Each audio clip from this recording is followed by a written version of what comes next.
여러분 안녕하십니까? 호텔 황제입니다. 이번 시간에는요, 저번 시간에 예고해 드린 것처럼 숙박업 수익률 정확한 계산법에 대해서 현재 시점에서 강의해 드리는 컨텐츠를 갖게 됐습니다. 약 한 4년 전에 말이죠, 제가 숙박업 수익률 정확한 계산법에 대해서 강의해 드렸는데 그때 당시 아주 폭발적인 칭찬도 많이 받고 인기를 누렸습니다. 댓글도 많이 올려주셨고요. 유익한 정보 감사하다. 이런 정보를 어디에서 얻을 수 있겠느냐. 역시 호텔 황제다. 뭐 이런 정말 엄청난 칭찬을 많이 받았는데요. 최근에 또 이제 다른 애독자 여러분께서 현재 시점에 맞춰서 한 번 더 강의를 해달라라는 요청이 있으셔서 이 시점에 맞춰서 정확한 수익률 계산법에 대해서 유익한 정보에 대해서 여러분과 함께 공유하는 시간을 갖도록 하겠습니다. 먼저 이제 4년 전에 제가 올린 영상을 잠깐 한번 보고요. 강의해 드릴게요. 여기 보시면은 이제 제 유튜브 홈피입니다. 예. 보시면은 이제 사진도 나와 있고요. 메인 화면인데요. 보시면은 첫 번째 카테고리에 호텔 황제 방송 출연 인터뷰 내용 이렇게 나와 있는데 앞으로 이제 지금 각종 방송 매체와 인터뷰 각종 신문사 그 다음에 잡지 쪽에서 연락이 많이 오셔서 말이죠. 지금 예약이 많이 되어 있습니다. 방송 출연하고 인터뷰한 내용도 꾸준히 업로드해 드릴 것을 약속드리고요. 네, 그 다음에 이제 뭐 최신 업로드 이렇게 있고요. 처음 창업하시는 고객님을 위한 노하우 이런 콘텐츠도 있고 맨 마지막에 보시면은요. 맨 마지막에 보시면 인기 동영상이 있거든요. 여기 있네요. 인기 동영상 첫 번째. 첫 번째 이렇게 보시면 한 4년 약 4년 정도 되는 동영상인데요. 참 새롭습니다. 제가 제 모습을 보니까 약간 쑥스럽기도 하고요. 4년 전의 모습을 보는데 그런데 정말 진정성 있고 아주 유익한 정보가 많이 담겨져 있는 컨텐츠 동영상입니다. 아직 그 시청하지 못한 우리 애독자 여러분께서는 먼저 이 동영상을 먼저 좀 시청해 주시고 본 영상을 보시면 더 많은 유익한 정보를 얻으실 거라 이렇게 사료됩니다. 네, 꼭 한번 시청해 주시고요. 이제 본 강의로 이제 돌아가서 말이죠. 네. 본 강의로 돌아가서 현재 시점에서 맞는 또 이제 숙박업 수익률 정확한 계산법에 대해서 여러분께 말씀드리도록 하겠습니다. 먼저 이제 첫 페이지를 한번 잠깐 보시면은요. 네. 이제 갑이 있는데요. 네, 갑이 있는데 리모델링이 필요한 물건을 취득했습니다. 리모델링이 필요한 물건을 취득했고 취득 가격이 나와 있죠. 네, 취득 가격은 50억. 네, 그 다음에 리모델링 비용은 15억. 그 다음에 취득 원가는 65억. 그 다음에 자기 자본은 25억이 소요가 됐고요. 대출금은 40억을 받았습니다. 월 매출은 1억 2천씩 나오는 이러한 호텔입니다. 실제 사례고요. 그래서 이제 보시면은 먼저 이제 이번 시간에는 4년 전에 말씀드리지 않았던 내용을 먼저 한번 소개해 드리고 나서 추가적인 말씀을 드리도록 하겠습니다. 먼저 이제 수익률은요. 소득이득 플러스 자본이득입니다. 제가 이제 여러분께 물건을 브리핑 드리면서 수익률을 말씀드리지 않습니까? 기대 수익률. 이 기대 수익률은 소득이득에 한정돼서 말씀드린 내용이에요. 왜냐하면 자본이득은 아주 먼 미래에 있는 이득이거든요. 그래서 미래에 대한 불확실성이 상당히 좀 큽니다. 그래서 현재 시점에서는 그 자본이득까지도 정확하게 알 수 없기 때문에 그 이득을, 수익률을 분석을 못 해드리는 거예요. 예를 들자면 이런 개념이죠. 예를 들자면은 이제 소득이득은 보유 기간 동안 누리는 금액이죠. 이득이죠. 여기가 이제 취득 시점이고요. 취득 시점이고 그 다음에 여기가 처분 시점이에요. 처분 시점. 이 기간이 보유기간이죠. 보유기간. 이 기간이 보유기간입니다. 이거는 시점이고 여기는 기간이죠. 보유기간 동안 월 매출에 의한 순수익, 이게 소득이득이죠. 네, 소득이득이고요. 처분 시점에 우리가 처분했을 때 시세 차익 또는 양도 차익이라고 하는데, 이 차익이 발생이 됐다면 이게 바로 자본이득이겠죠. 자본이득. 네. 그래서 이번 시간에 먼저 자본이득을 먼저 설명해 드리고 소득이득을 제가 말씀드리도록 하겠습니다.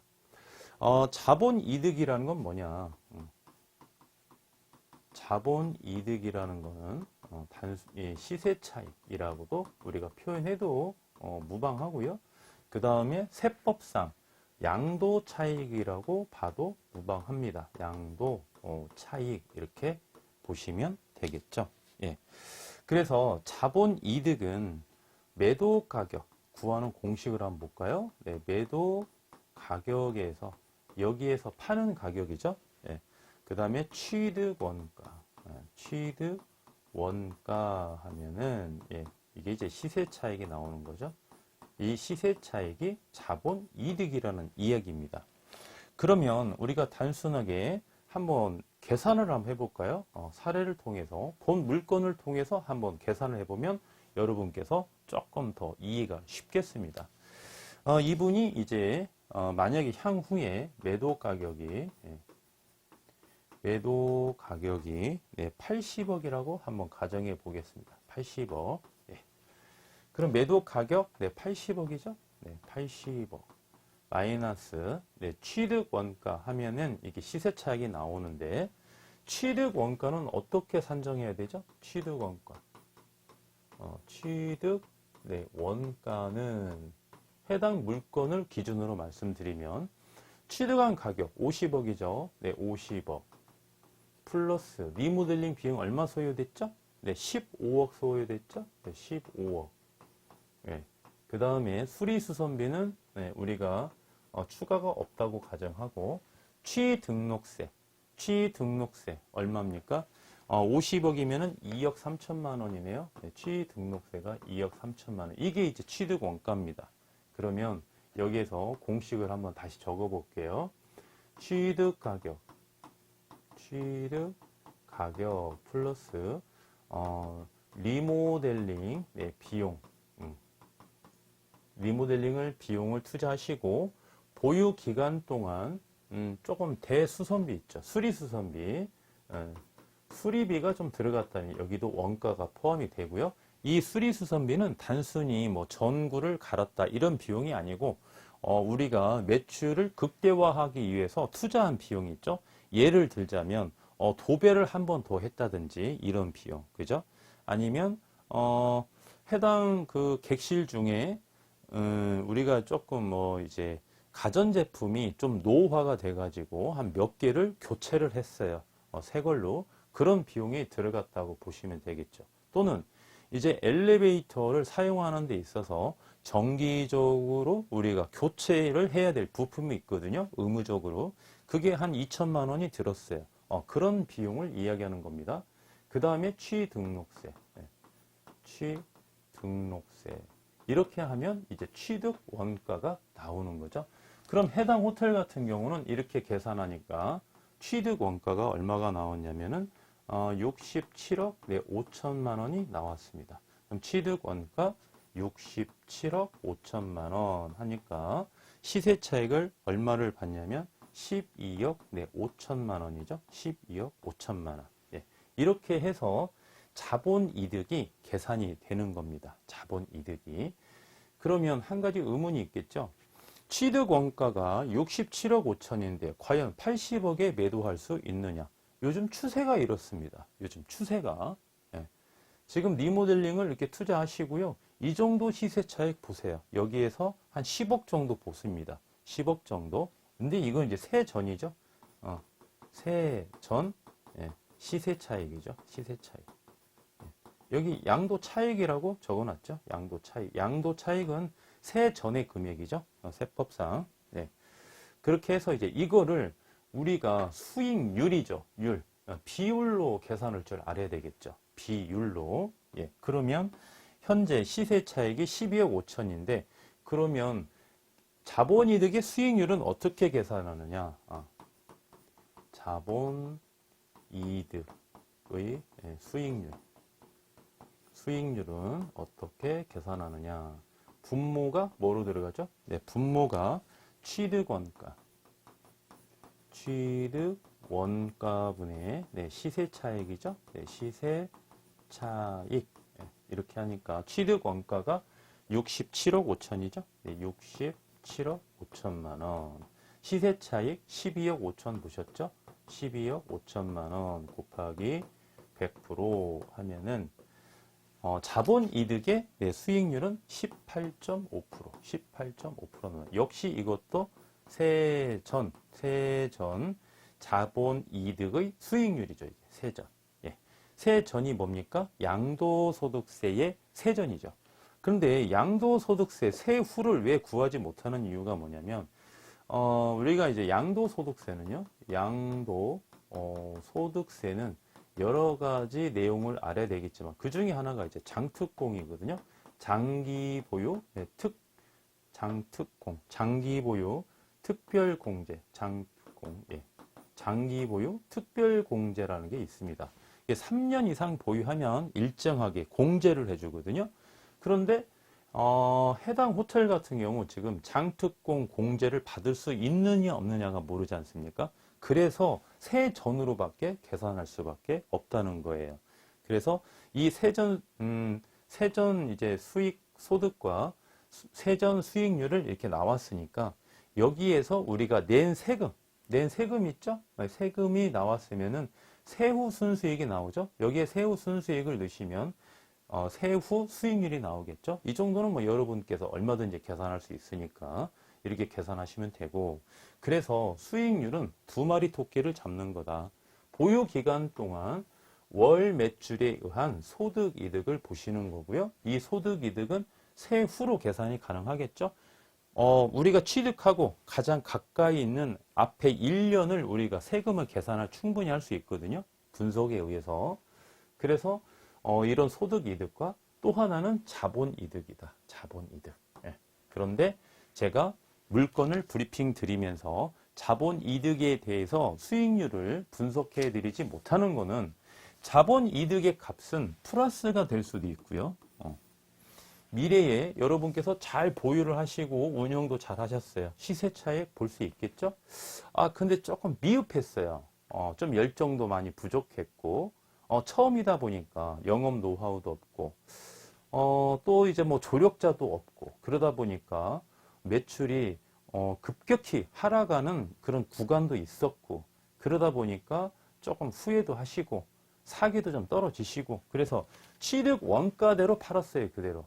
그러면 자본이득이 없겠죠. 그렇죠? 그런데 여기에 더 악영향이 미치는 뭔가가 외부의 불요인이 당해서 여러분께서 충격을 받아서 취득 원가 이하로 파셨다. 그러면 오히려 마이너스죠. 마이너스. 자본이득이 마이너스 값이 나왔을 때는 어떻습니까? 소득이득이 플러스 값과 마이너스 값을 상계했을 때 그 해당 사업자의 수익률이 플러스 값이 나올 수도 있겠고 마이너스 값이 나올 수도 있겠죠. 네, 그런데 제로나 플러스가 나온다면 수익률은 무조건 플러스 값이 나올 수 있는 거고, 그래서 이 미래에 대한 불확실성을 우리가 어떻게 해결하느냐의 가장 근본적인 원인은 보유 기간을 보시면 답은 나오는 거예요. 그래서 보유 기간이 더 중요하다. 이렇게 한 번 더 강조해 드리겠습니다. 그래서 이제 자본이득 이 시간에 여러분께서 확실히 한번 개념을 잡고 가시고요. 이제 두 번째로 한번 보시면 이제부터는 이제 뭐를 봐야 되는 거죠? 소득이득에 대한 계산 구조를 보는 거죠. 소득이득에 대한 계산 구조. 소득이득을 보려면 어떻게 봐야 됩니까? 월 매출에 대해서 마이너스 필요경비, 월 이자액, 세부담액, 건물 감가상각분 수리수선비 하면 월 순수익이 나오죠. 네, 월 순수익이 나오면 제가 평상시에 여러분께 계산해 드렸던 기대 수익률이 소득 이득이 되는 것입니다. 그러면 이제 한번 볼까요? 월 매출 중에 마이너스 필요 경비, 필요 경비, 월 이자액, 월 세액 부담액 쭉 있는데 한번 이제 월 필요 경비부터 한번 세부적으로 한번 살펴보겠습니다. 월 필요 경비 중에 인건비가 가장 중요하겠죠. 인건비를 또 한번 파악해 볼까요? 인건비 월 매출 1억 2천만 원 기준으로 월 인건비를 보는 겁니다. 첫 번째는 청소직원이죠. 청소직원. 월 매출 1억 2천이면은 청소직원이 몇 명이 필요할까요? 청소직원이 최소 6명이 필요하겠죠. 6명. 요즘에 청소직원 월급 얼마 줘야 구할 수 있습니까? 거의 대부분 이제 외국인이죠. 외국인인데 코로나19 때문에 외국에서 한국으로 많이 오지를 못해요. 수요량은 적고 공급량은 많고 어떻습니까? 월급이 올라갈 수밖에 없겠죠. 현재 운영하고 계시는 사업자 여러분이라면 충분히 이해하실 건데요. 요즘에 최소 250은 주셔야 구할 수 있습니다. 250만 원. 한 분당 250만 원. 그러면 6명이니까 1,500만 원. 맞죠? 1,500만 원. 청소직원 인건비. 그 다음에 이제 카운터 직원이죠. 월 매출 1억 2천이면은 최소 3명은 있으셔야 돼요. 카운터 직원이 3분. 요즘에는 300만 원 이 정도는 책정해 주셔야 되겠고요. 900만 원입니다. 이것도 이제 카운터 직원 같은 경우는 이제 내국인을 고용하지 않습니까? 그래서 지방이냐 수도권이냐 좀 차이가 있습니다. 통상 한 300만 원 정도는 주셔야 된다.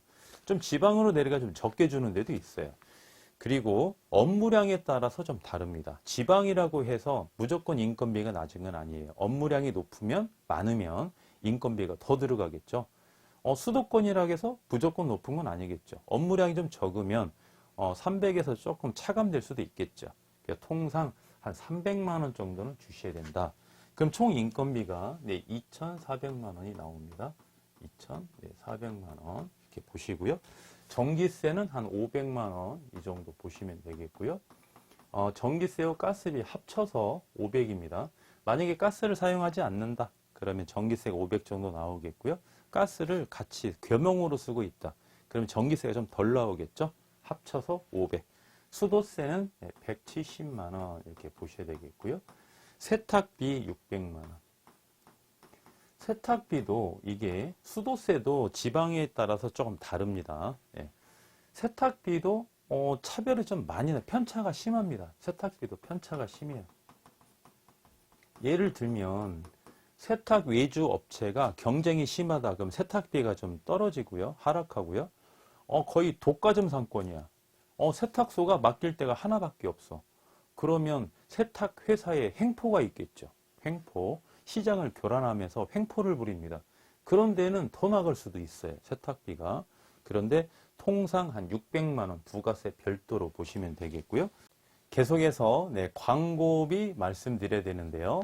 광고비는 여기에서 조금 제가 부연 설명을 좀 해드리겠습니다. 광고비. 광고비는 먼저 이제 우리가 운영하는 호텔이 가맹점이냐 또는 제휴점이냐라고 우리가 조금 구분을 좀 해보셔야 되는데요. 가맹점은 뭐고 그럼 제휴점은 뭐냐 이렇게 따져봐야 되겠죠. 제휴점은 이런 온라인상의 그 브랜드 있지 않습니까? 그 간판을 거는 겁니다. 간판을. 그 제휴점 같은 경우는 뭐 대표적으로 야놀자가 있고요. 광고비를 우리가 주는 데가 여기어때가 있겠죠. 여기어때 대표적으로. 그래서 이제 여기어때 호텔 그러면 가맹점인 거예요. 여기어때 본사와 제휴를 가맹을 맺은 거예요. 약정 기간 예를 들면 3년 그렇게 해서 광고비가 딱 정해져 있습니다. 야놀자는 이제 브랜드가 좀 여러 개가 있죠. 뭐 야자부터 시작해서 뭐 넘버 25, 브라운 토트, 뭐 대표적으로 뭐 다른 것도 있지만 그렇게 해서 뭐 이제 브랜드가 간판이 걸려 있다. 그러면 가맹점인 거예요. 가맹점은 규약이 좀 있죠. 규약이 있습니다. 본사와 가맹을 했기 때문에 계약서를 작성했기 때문에 3년이면 3년 그렇게 해서 광고비가 딱 정해져 있습니다. 그 가맹비도 주셔야 되고요. 그 다음에 인테리어도 같이 계약을 하셔야 되고 그럼 인테리어 비용도 본인이 직접 하시는 것보다는 아무래도 비용이 더 많이 소요가 되겠죠. 네, 제휴점은 어떤 데냐? 제휴점은 규약이 없습니다. 규약이. 내가 이번 달에 200만 원짜리 광고를 했으면 다음 달에 250짜리 해도 되고요. 150만 원짜리 광고를 하셔도 돼요. 그렇게 규제가 없습니다. 규약도 없고. 예. 그런데 이제 가맹점 같은 경우는 왜 사람들이 많이 가맹점을 선호하는 분도 계세요. 그리고 비선호하는 분도 있죠. 그 차이가 어디에 있습니까? 처음 창업하는 사람일수록 가맹점을 좀 선호하는 경향이 있고요. 이 제휴점은 이제 선호하시는 분들은 경험이 많은 분들은 가맹점으로 절대 광고를 하지 않죠. 본인이 워낙 영업 노하우를 많이 갖고 있으니까. 예. 그런 차이가 좀 있고 그래서 이제 가맹점으로 계약을 하게 되면 한 3년은 무조건 광고비가 책정되어 있습니다. 예. 그래서 장단점이 있는데 가급적 저를 통해서 취득하시는 고객님들은 단 한 분도 가맹점으로 계약하시는 분은 안 계세요. 왜? 제가 계속 영업 노하우를 전수해 드리거든요. 예. 그래서 광고비에 의존해서 매출을 올리는 거는 그건 좋은 방법이 아니라는 겁니다. 광고비는 최소한으로 우리가 광고를 하되 안 할 수는 없죠. 그죠? 최소한으로 하되 영업 노하우를 통해서 월 매출을 극대화시킬 수 있는 노하우를 쌓아가셔야 여러분께서 순수익을 극대화시킬 수 있는 거예요. 왜? 가맹점처럼 하게 되면 지출이 크기 때문에, 지출이 많기 때문에 그러는 거죠. 예. 그래서 처음에 해당 호텔처럼 리모델링을 추진해서 완료한 호텔 같은 경우, 예, 다 저는 제휴점이라고 그랬죠. 예, 완료한 경우 재오픈 시점부터 첫 3개월 이때는 광고비를 가장 많이 투자하는 기간입니다. 광고비를 제일 많이 투자하는 기간이에요. 예. 이 광고 노출은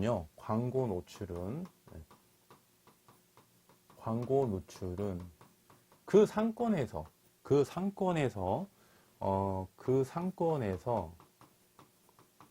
상대적으로 높은 광고료를 주는 데가 상위 노출이 됩니다. 높은 광고비를 지출하는 데가 상위 노출이 됩니다. 무슨 말씀이냐면 해당 상권이 한 50개 정도의 호텔과 모텔이 밀집되어 있어요. 거기에서 1등으로 노출을 되려면 어마어마한 돈이 들어가겠죠. 상대성이니까. 그렇죠? 조금 더 주면 더 높게 들어. 계속 높이는 거예요. 광고가 올라갈 수밖에 없는 거예요. 그런데 해당 상권이 호텔이 2개밖에 없어. 그렇죠? 내가 이 사람보다 광고비 적게 줘도 나는 두 번째로 노출이 된다는 겁니다. 그러니까 광고비가 낮겠죠. 그래서 이게 어떻게 보면은 좀 비합리적인 거죠. 상대성이기 때문에. 물론 한도라는 건 정해져 있는데 그 한도가 높다는 겁니다. 밀집 지역은. 그래서 이제 오픈할 때 첫 3개월은 제일 비싼 광고비를 쓰셔라, 사용하셔라. 저도 그렇게 합니다. 왜? 이 광고의 소중함은 잘 알고 있잖아요. 대신 3개월 이후 4개월부터는요. 최대 광고비를 지출해서는 안 됩니다. 그때부터는 어느 정도 광고 효과가 있기 때문에 우리 호텔이 시장에 노출이 되어 있거든요. 그렇기 때문에 영업 노하우를 가지고 월 매출을 올리셔야지 광고비에 의존해서 월 매출을 올리는 거는 리스크가 크다는 겁니다. 왜? 당일 예약은 매출 대비 10%씩 우리가 수수료를 줘야 되잖아요. 그죠? 당일 예약 수수료를 10%씩 줘야 됩니다. 그러면 월 매출이 어떻게 되겠습니까? 하락하겠죠. 10%씩. 우리 사업자 여러분들께서도 제가 매출 자료를 요청하시면은요, 매출 자료가 10%를 빼기 전 매출 자료를 주세요. 저한테. 그게 총 매출이라고. 그건 아니죠. 총 매출은, 월 매출은, 네. 월 매출은, 네. 당일 예약, 10%를 뺀 나머지, 이게 월 매출인 거예요. 실제, 월 매출인 거죠, 이게. 근데 일반적인 사업자분들은 이 10%를 빼기 전이 월 매출인 줄 알아요. 이게 실 매출이 아닙니다. 그럼 이 10%를 지출로 잡아야 될까요? 이거를? 아니에요. 이거 지출 잡는 거 아니에요. 그렇기 때문에 10% 뺀 나머지가 실제 월 매출인 거죠. 예. 그 다음에는, 네, 4개월부터는, 광고비를 줄여라. 줄여라. 그래서 제가 광고비를 500만 원 이렇게 책정을 했습니다. 500만 원. 네, 충분히 가능합니다. 물론 지역적인 상권에 따라서 차이는 될 수 있으나 월 매출 1억 2천을 올리는데 광고비 500이면 충분하다. 이렇게 보는 거고요. 비품비 500만 원 잡았습니다. 500만 원. 유선 방송비 150만 원 잡았고요. 기타 경비가 좀 많이 들었습니다. 600만 원. 기타 경비 600만 원. 600만 원씩 잡은 이유는 물가 상승률 때문에 그러는 거죠. 네, 물가 상승률 좀 잡았고, 그리고 이제 직원이 많지 않습니까? 직원이 많으니까 좀 숙소비에도 좀 더 들어갈 수 있고요. 예, 좀 식대도 물론 이제 월급 안에 식대는 다 포함되어 있는 건데 우리 간식비가 좀 더 나갈 수도 있고 그렇거든요. 막 의무적으로 간식을 제공하는 건 아니지만 수시로 좀 바쁜 날은 우리가 좀 간식도 조금 사드리고 그래야 됩니다. 언제? 토요일이나 일요일 날 대실이 많지 않습니까? 특히 청소하시는 분들은 몸으로 일을 하시기 때문에 많이 이렇게 배고플 수가 있어요. 그 뒤돌아서면 좀 배고플 수 있거든요. 제가 실제로 청소를 해보니까 말이죠. 바쁜 날은 점심 때 밥을 먹고 한두 시간 지나면 좀 시장기가 좀 빨리 올 때가 있습니다. 네, 그럼 어떻게 해야 돼요? 배고픈데 청소 못 하죠. 그럴 때는 좀 간식으로, 조금 우리가 허기를 약간이라도 해소하면서 일을 해야 되지 않겠습니까? 네, 그래서, 기타 경비 한 600만 원 이렇게 책정을 했습니다. 그 다음에 이제 보시면, 월 이자액, 그 다음에 월세 부담액, 그 다음에 건물 감가상각분, 수리수선비 이 항목이 나오는데요. 두 번째 월 이자액이죠. 월 이자액. 현재 금리가 계속 상승 중입니다. 금리가. 네. 근데 이제 그래도 금리는 정해 봐야 되겠죠. 네. 이자가 계속 상승 중이에요. 시간이 흐르면 흐를수록 이자율이 당분간 하락하지는 않을 것 같아요. 올해가 2022년이죠. 네, 2023년까지는 금리죠. 네, 금리는 계속 상승할 것이다. 2023년. 이게 추세입니다. 그 뒤로는 아직은 정확하게 경제학자들도 잘 판단을 못 하시더라고요. 여기에서 뭐 급격히 하락한다, 뭐 이렇게 평가한 분은 없고요. 여기에서 조금 꺾일 것이냐, 아니면 조금 가파르게 올랐던 금리가 약간 상승할 것이냐, 뭐 이런 추세는 있는데 급격히 하락한다 이런 경제학자는 아직 제가 들어보지를 못했습니다. 금리는 계속 상승할 수밖에 없다. 네. 그래서 고금리 아주 지금 우리가 IMF나 그 다음에 그 금융 위기가 또 한 번 왔었죠. 2008년도에 그때보다 더 심각하다. 이런 평가가 많아요. 그래서 이제 이 고금리를 어떻게 해소할 것이냐.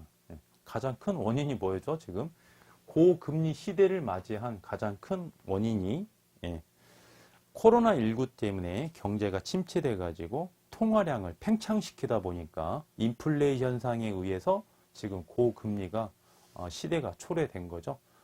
그래서 이제 부동산 시장이 아주 꽁꽁 얼었습니다. 빙하기 시대예요, 지금.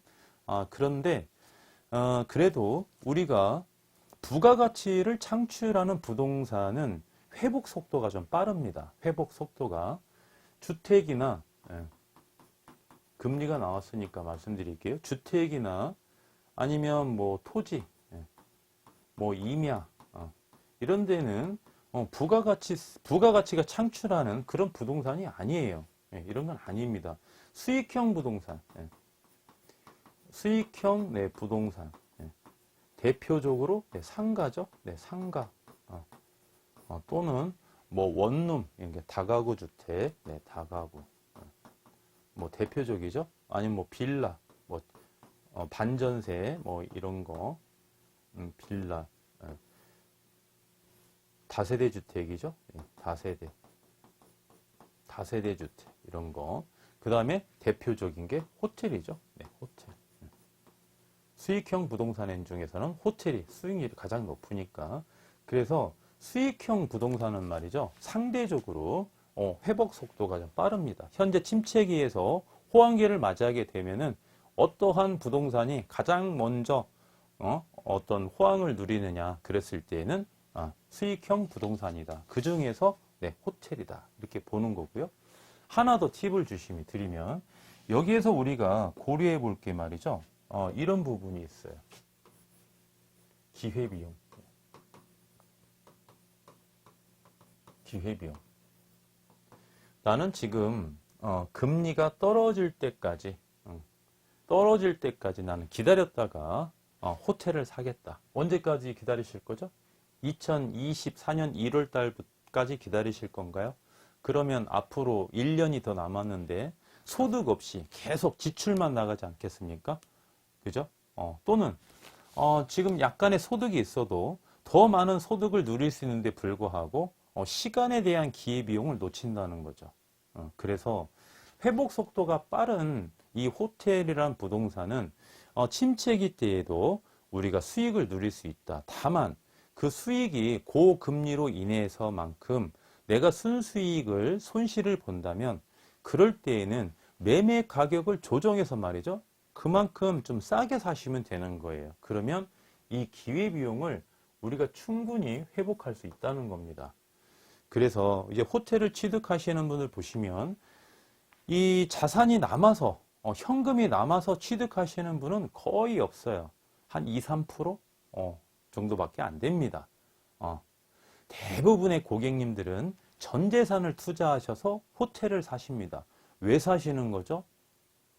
호텔을 사시는 이유가 멀리 있는 시세 차익 때문에 사시는 게 아니에요. 가장 가까이 있는 매출에 의해서 내가 생활도 하고 이자도 주고 저축도 하기 위해서 돈의 회전을 보고 사시는 거거든요. 돈의 회전을. 내가 벌어야 되니까. 당장 벌어야 되기 때문에 호텔을 사시는 분이 많습니다. 현금이 100억씩, 200억씩, 1000억씩 있어서 호텔을 사시는 분은 2, 3%밖에 안 돼요. 그래서 다 2금융 내지는 1.5금융의 대출을 받아서 호텔을 산다는 겁니다. 그래서 우리가 고금리 시대를 맞이해서 지금 뭐 일부 관망하는 거는 제가 이해를 합니다만 이런 기회비용까지 놓칠 때까지 관망해서는 오히려 손실을 볼 수 있다는 거죠. 그래서 지금 가격이 좀 내려가는 추세입니다. 매매 가격이. 매도인들이 왜 그걸 모르겠습니까? 현재 건물주가 이 경제 흐름을 모르겠습니까? 다 알고 계신다는 거죠. 조정해주고 있습니다. 실제로 지금. 본인들이 먼저 꺼내세요. 내가 좀 가격을 좀 낮춰줘야 협의점이 합의점으로 도래해서 매매가 되겠죠? 얼마 깎아드려야 매매가 되겠습니까? 먼저 이야기하세요. 요즘엔 추세가 말이죠. 그래서 적기는 아니더라도 기회비용을 고려한다면 지금 취득해도 나쁘지 않다. 이렇게 보는 겁니다. 그래서 월 이자액은 대출금 40억이죠. 예, 40억에 5.5% 이렇게 보고요. 1년에 2억 2천이고요. 나누기 한 달에 부담해야 될 이자는 1,840만 원 이렇게 보시면 되겠습니다. 1,840만 원 이렇게 보시고 그리고 이제 월 세 부담액 보셔야 되겠죠. 세 번째 월 세 부담액 우리가 이제 보유기간 동안 대표적으로 재산세 납부하셔야 되고요. 재산세는 7월달 건물분 재산세 그리고 9월달 토지분 재산세 이렇게 해서 총 재산세가 1,550만 원 이렇게 보시면 되겠고요. 두 번째는 이제 부가가치세입니다. 이게 부가가치세가 좀 부담스럽죠. 부가가치세. 이 부가가치세는 세액공제를 받을 수 있는 게 세금계산서밖에 없거든요. 그래서 부가가치세가 좀 부담스럽습니다. 개인 사업자 같은 경우는 1년에 2번 부가가치세를 납부해야죠. 과세기간 1월 1일부터 6월 30일까지 이 과세기간 동안 7월 1일부터 7월 25일까지 신고 납부하셔야 되고요. 2분기는 과세기간 7월 1일부터 12월 31일까지 납부는 이듬해 1월 1일부터 1월 25일까지 신고 납부하셔서 개인 사업자 같은 경우는 1년에 2번 부가가치세를 납부하셔야 되는데요. 월 매출이 1억 2천이다 라고 가정을 했을 때 우리가 현금 매출 같은 경우는 솔직히 좀 누락을 시킵니다. 왜 요즘에는 카드 매출이나 각종 소셜 매출은 바로 국세청으로 다이렉트로 신고가 들어가거든요. 그래서 이 부분은 빼박입니다. 빼박을 수 없어요. 그래서 신고를 다 하셔야 되고요. 매출 대비 마이너스 매입 세금 계산서를 하면 이제 과세 표준이 나오죠. 그 과세 표준의 10%, 일반 사업자 같은 경우 10%를 이제 부가가치세를 납부하셔야 되는데 저희 고객님들은 제가 현금 매출을 유도하는 방법을 제가 많이 노하우를 제공해 드리고 있습니다. 그런데 일반 사업자 같은 분들은 현금 매출을 우리가 올릴 수 있는 노하우가 없다 보니까 카드 매출이나 각종 소셜 매출이 굉장히 비중을 많이 차지하거든요. 그럼 어떻게 됩니까?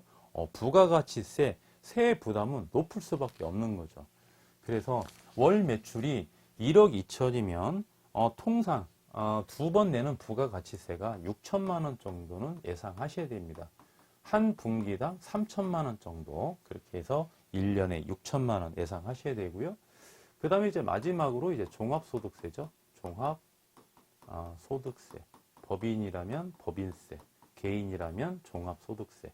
종합소득세는 상대적으로 절세를 할 수 있는 공제를 받는 게 많이 있기 때문에 절세 효과가 좀 볼 수 있죠.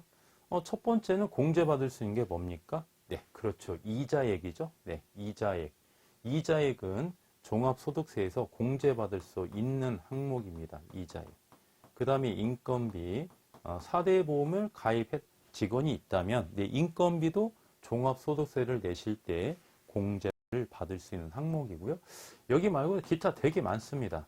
엄청 많아요. 자녀가 많다든지 아니면 뭐 부모님을 공양을 한다든지 아니면 한부모 가정이라든지 공제가 되게 많아요.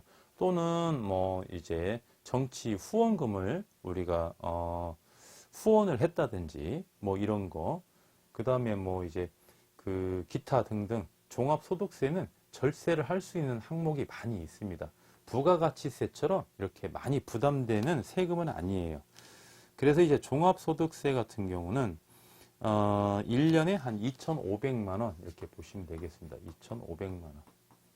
더 나올 수도 있고 절세를 본다면 덜 나올 수도 있고 그래요. 근데 지금 매출 대비 종합소득세는 제가 좀 많이 잡은 겁니다. 지금 예. 이렇게 보시고요. 그 다음에 이제 건물의 감가상각분, 수리수선비 남았죠? 예. 한번 보겠습니다. 네 번째. 예. 건물, 네. 감가, 네. 상각분. 네. 이 건물의 감가상각분은, 네. 예전에 제가 이제 그 4년 전에 올린 첫 그 수익률 계산법이 있지 않습니까? 그 동영상을 보시고 제일 많이 전화가 온 게 이 항목이에요. 이 항목. 건물의 감가상각을 왜 하느냐? 어떤 분들은 그렇게 감가를 해줘서 고맙습니다. 그래서 굉장히 상반된 의견도 되게 많았고요. 그랬었는데 저는 이제 수익률을 계산할 때 보수적으로 계산을 하거든요. 보수적으로. 그렇게 해야만이 실제로 운영하실 때 예상하지 못했던 지출을 커버할 수가 있다는 거죠. 건물의 감가상각을 계산하는 수익률 분석가가 어디 있겠습니까? 솔직히. 전화하니까 그 항목을 넣는 거거든요. 이 건물의 감가상각을 계산을 넣게 되면 수익률이 높아지는 구조입니까? 낮아지는 구조입니까? 당연히 수익률이 낮아지는 구조죠. 이것도 하나의 지출이다 보는 거니까, 손실금이라고 보는 거니까는요. 네. 그런데 왜 이게 저희 고객님께서 연락이 많이 오셨냐면, 여기에는 이거는 이제 마이너스 분이죠. 마이너스 분인데 여기에 대립되는 게 있거든요. 지가상승률. 네. 지가상승률. 네. 이걸 보고요. 또 하나 보셔야 될 게 감정가격입니다.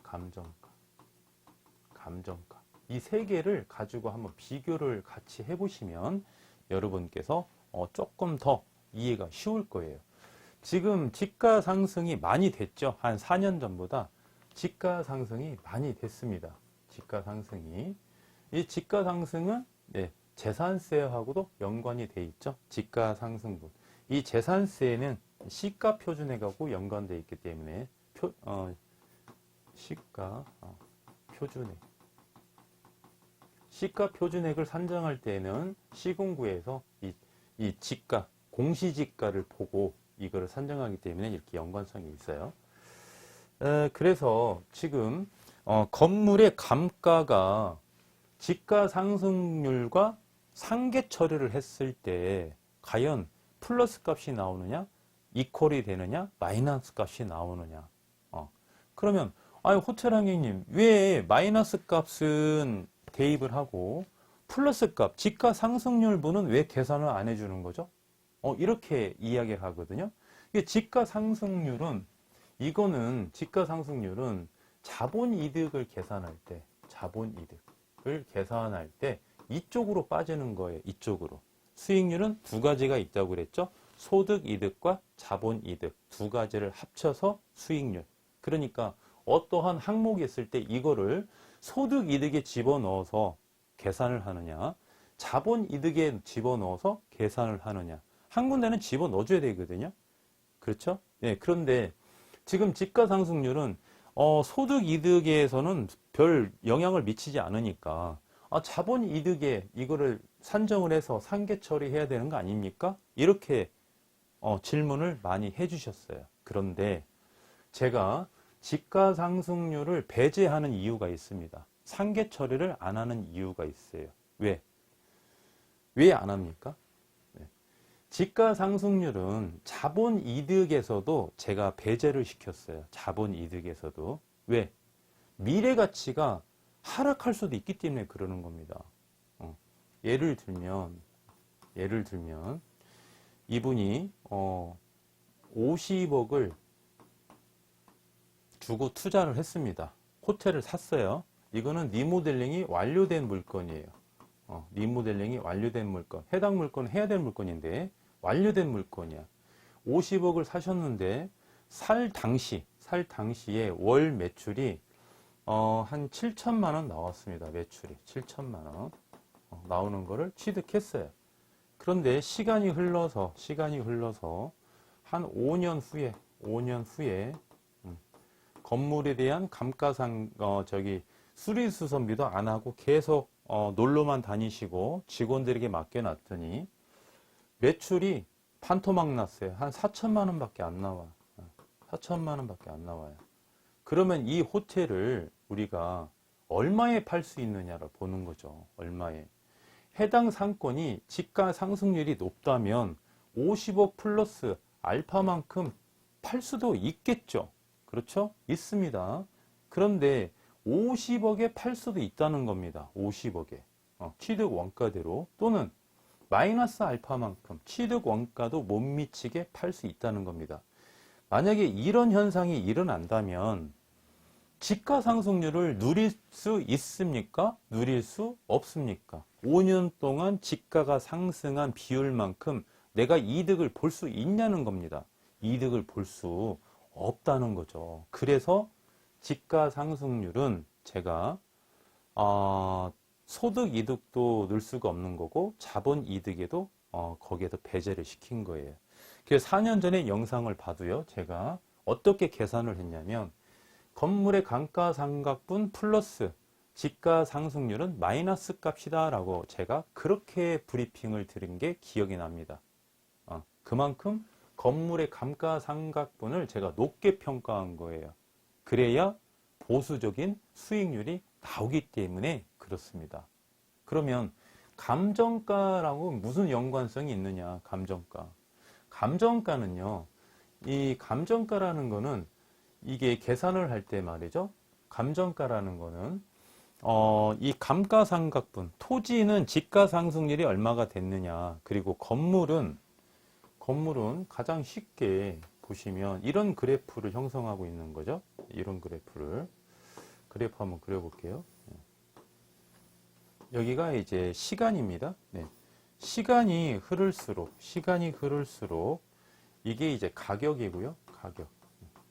가격이고 건물은 시간이 흐를수록 감가가 발생되기 때문에 시간이 흐를수록 가격이 하락할 수밖에 없는 거죠. 건물은. 그렇죠? 네. 그런데 지가는 어떻습니까? 지가는 물론 하락할 수도 있겠죠. 그런데 상대적으로 1년의 지가 상승률이 연평균 3%거든요. 지가는 이렇게 상승하는 거예요. 이렇게. 올라갔다가 좀 떨어질 수는 있지나 그렇지만 항상 추세는 올라간다. 시간이 흐를수록. 그러면 일정한 만나는 점이 있겠죠. 여기에서 이제 상계 처리되는 시점이죠. 상계 처리되는 시점인데 저는 상승률은 배제시키고 마이너스 분은 제가 여기에서 항목에서 추가를 시켰다는 겁니다. 그래야 보수적인 수익률이 나오니까. 이해가 가셨죠? 네. 그래서 건물의 이제 감가상각분은요, 이제 감정평가상, 이 감가상각을 계산하는 방법이 이제 세 가지가 있거든요. 정액법이라는 방법으로 감가를 적용하는 게 있고, 정률법으로 감가를 산정하는 방법이 있고, 마지막으로 이제 상환기금법,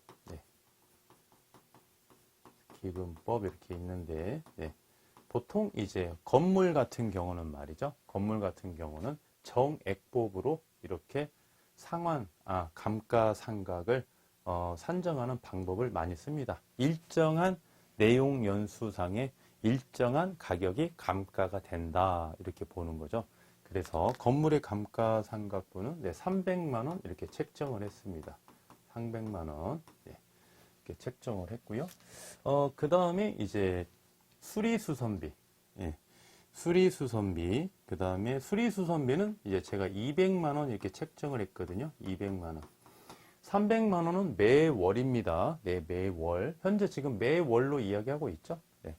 수리수선비는 제가 매월 200만 원으로 책정을 했습니다. 왜 200만 원으로 책정을 했죠? 왜? 여기다가 그래프 다시 한번 그려볼까요? 이제 리모델링이 그 해당 이제 소유자가 호텔을 취득해서 리모델링을 완료한 거죠. 예, 그러니까 이제 시간이 흐를수록 이제 리모델링 여기가 재오픈 시점이죠. 재오픈 네, 시점이에요. 예, 이 시점에 감가가 발생되는 게 가장 적겠죠. 신축으로 따지면 사용 승인을 받은 해입니다. 예, 감가가 제일 많이 소요가 안 되겠죠. 시간이 흐를수록 감가가 발생이 되기 때문에 그러면 감가가 제일 없는 시점이기 때문에 시설이 거의 완벽에 가깝다 이거죠. 그러니까 수리수선비를 매달 200만 원씩 우리가 적금을 든다 했을 때 1년에 2,400만 원, 2년이면은 4,800만 원입니다. 그러면 1년이나 2년 안에 4,800만 원으로 우리가 얼마든지 인테리어에 대한 감가는 그 돈으로 우리가 추가로 투자해서 회복을 시킬 수 있다는 거죠. 그렇죠? 그런데 해당 건물이 막 리모델링을 하는 게 아니고 어느 정도 리모델링이 된 지 한 3, 4년 된 호텔을 취득했다 하면은 200 플러스 알파만큼 수리비를 더 우리가 지출을 해야 되겠죠. 그래야 회복을 할 수가 있으니까. 그래서 해당 호텔은 200만 원씩 네, 이렇게 책정을 했습니다. 그러면은 이제 마지막으로 이거를 한번 토탈로 계산을 한번 해봐야 되겠죠. 네, 계산을. 여기 나와 있죠. 월 매출에서 일정한 네, 비율을 뺐을 때 한번 봐야 되겠고요. 이전에 우리가 이거부터 계산을 해볼까요? 네, 이걸 먼저 계산하시고 자기자본 수익률, 종합 수익률, 이자 수익률 비교해 드리겠습니다. 네. 월 매출이 1억 2천만 원이죠. 네, 1억 2천만 원. 필요 경비가 아까 다 계산을 해보시면 5,420만 원이 이렇게 나왔고요. 네, 월 이자액이 1,840만 원. 월 세 부담이 880만 원입니다. 880만 원. 네. 건물의 감가상각분이 300만 원. 네. 수리수선비 200만 원. 이렇게 하시면 월 순수익은 3,360만 원이 이렇게 나왔습니다. 3,360만 원. 그러면 이제 수익률 나오죠? 네, 수익률. 이 수익률은 여러분 뭐 계산 많이 해보셨죠? 예. 이 수익률은 소득 이득에 대한 수익률이죠. 소득 이득에 대한 수익률. 예. 자기 자본 대비, 자기 자본 대비, 월 순수익이 3,360만 원이죠. 곱하기 12개월 곱하기 100 이렇게 했을 때 자기 자본이 25억 소요됐죠. 25억. 그러면 소득 이득에 대한 기대 수익률은 16% 이렇게 나오겠어요. 16%. 그죠? 16%. 상당히 수익률이 높게 나왔죠. 네. 그래서 이제 우리가 말씀드린 이제 수익률은 두 가지가 있다. 소득 이득에 의한 수익률. 이거는 만약에 호텔을 취득하기 전이면 기대 수익률이죠. 기대 수익률. 수익률이고 그 다음에 자본 이득에 대한 수익률은 향후에 처분했을 때 시세 차익이 발생이 된다면 두 마리 토끼를 한꺼번에 잡는 거고요. 만약에 취득 원가로 그대로 그냥 처분을 했다면 소득 이득에 대한 수익률만 보시고 처분하시는 거고, 만약에 우리가 원가 이하로 처분할 수밖에 없었다. 그러면 소득 이득, 보유 기간 동안 버신 금액 마이너스 원가 이하의 금액을 빼줘야 되겠죠. 그래야 우리가 호텔을 샀을 때 실제로 수익률이 정확하게 계산할 수 있겠습니다. 그래서 가장 중요한 거는 눈앞에 있는 소득 이득에 대한 수익률이 중요하다. 이렇게 말씀드릴 수 있겠고요. 이제 마지막으로 자기자본 수익률, 종합 수익률, 이자 수익률 한번 보겠습니다. 공식부터 한번 볼까요? 자기자본 수익률. 방금 말씀드렸죠? 자기 자본분의 자본분의 월 순수익, 순수익. 다시 한번 적어볼까요? 월 순수익 곱하기 12개월로 곱해 주시고 비율로 환산해 주시면 자기 자본 수익률 나오는 거고요. 종합 수익률은 뭡니까? 종합 수익률은 분모만 다른 거죠. 총 수익률. 총 수익률. 총 투자액이죠. 죄송합니다. 총 투자액. 총 투자액. 총 투자액은 뭐죠? 총 투자액은 자기 자본 플러스 타인 자본. 타인 자본은 뭐죠? 대출금이죠. 대출금분의 월 순수익.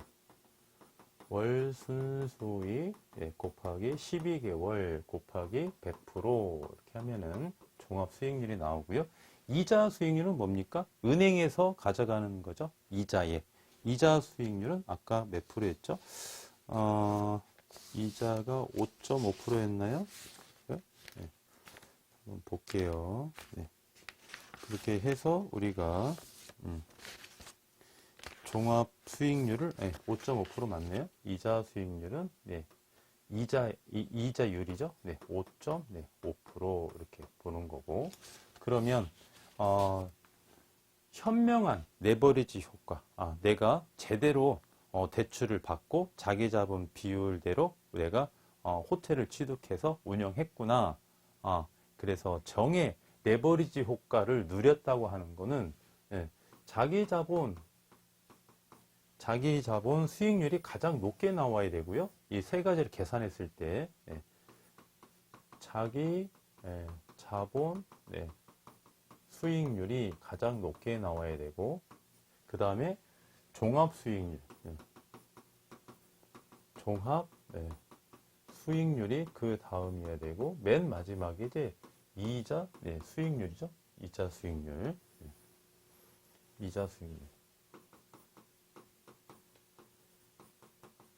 만약에 자보자본 수익률을 계산할 때 분자익 값이 월 순수익이 나오죠. 월 순수익이 만약에 제가 한 달에 2천만 원을 벌었어요. 그런데 한 달에 이자가 2,700만 원씩 줘야 돼. 이게 사업하는데 재미있겠습니까? 그렇죠? 그래서 이자 수익률은 가장 낮아야 돼요. 이자 수익률은. 이자 부담액이 가장 낮아야 된다는 거죠. 월 순수익이 더 높아야 되는 구조로 가야 된다는 겁니다. 그래야 이게 제대로 된 레버리지 효과를 누렸다, 이렇게 평가하는 거거든요. 그래서 이제 아까 보시면은 이게 16%, 16% 나왔나요? 16%. 16%. 그다음 써볼까요? 16%. 그 다음에 종합 수익률은 제가 계산해 보니까 6.2% 이렇게 나왔고요. 그 다음에 이자 수익률은 5.5% 이렇게 나왔죠. 그래서 공식이 이렇게 맞아 떨어졌죠. 그래서 현재 투자자는 레버리지 효과도 제대로 우리가 투자 비율을 맞춰서 투자를 했기 때문에 레버리지 효과도 아주 정상적인 효과를 보고 있다, 이렇게 평가할 수 있겠습니다. 여러분 어떻습니까? 두 번째로 말씀드린 숙박업 정확한 수익률 계산법에 대해서 좀 가슴에 와닿는지 모르겠습니다. 혹시 궁금하신 사항은요, 여러분께서 문의해 주시면 보다 많은 내용을 가지고 친절하게 상담해 드릴 것을 약속드리고요. 하나 더 말씀드리는 거는 자기 자본 수익률보다 자본이득 수익률보다 소득 이득에 대한 수익률이 더 중요하다, 이렇게 보시고, 그 다음에 실제로 호텔을 운영하시다 보면 생각지도 못한 우리가 지출을 더 많이 할 수 있다. 그래서 항상 우리가 수익률을 계산할 때는 좀 보수적으로 하셔야 된다. 그리고 우리가 이제 세금을 낼 때도 말이죠. 운영을 좀 잘 못하면 과표가 많이 잡히기 때문에 부가가치세도 세금을 더 많이 낼 수도 있거든요. 그래서 현금 비율을 좀 높일 수 있게끔 영업 노하우도 많이 확보를 하셔라. 이렇게 보는 거고요. 또 하나는 이제 우리가 인건비를 산정할 때 최소한의 인건비는 드려라. 다른 호텔보다 더 많이 주지는 못할지라도 그만큼은 주셔야 됩니다. 그 호텔 인건비가요, 그 상권에 의해서 거의 결정이 돼요. 네. 예를 들면 A라는 호텔은 카운터 직원이 월급이 350이다. 그러면 B라는 호텔도 한 330, 340 이렇게 좀 형성이 되어 있습니다. 예. 그런데 어떤 상권은 가면 손님이 많이 없어요. 그 상권은 월, 화, 수, 목, 금 중에 바쁜 날은 금토밖에 안 바빠. 그 상권은. 그러면 직원인들이 상대적으로 좀 편하겠죠. 근무하기가. 그럼 해당 상권은 한 카운터 직원분들의 월급이 한 270, 260 이렇게 형성되는 상권도 있어요. 그런데 직원이 안 나갑니다. 퇴사를 안 해요. 왜? 나는 월급을 좀 적게 받더라도 편하게 일하고 싶은 직원도 분명히 있거든요. 그래서 이렇게 마저 떨어지면 그 직원하고 이제 오래 근무할 수 있는 거죠. 청소 직원도 마찬가지입니다. 업무량이 좀 많으면요, 좀 많이 주셔야 돼요. 몸으로 이렇게 일을 하는 직원들이기 때문에 먹는 거, 숙식도 조금 신경을 좀 써주셔야 됩니다. 그래서 저를 통해서 취득하신 AB 창업자 이제 고객님들께 지금은 굉장히 영업을 잘 하고 계시는데 제가 늘 강조해 드리는 게 직원들의 복지를 조금 더 신경을 좀 써주십시오라고 제가 좀 많이 당부해 드리고 있어요.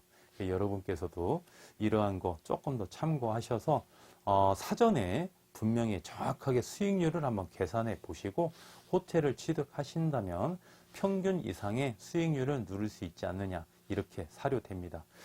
긴 시간 동안 함께 시청해 주신 우리 애독자 여러분께 진심으로 감사의 말씀 올리겠습니다. 고맙습니다.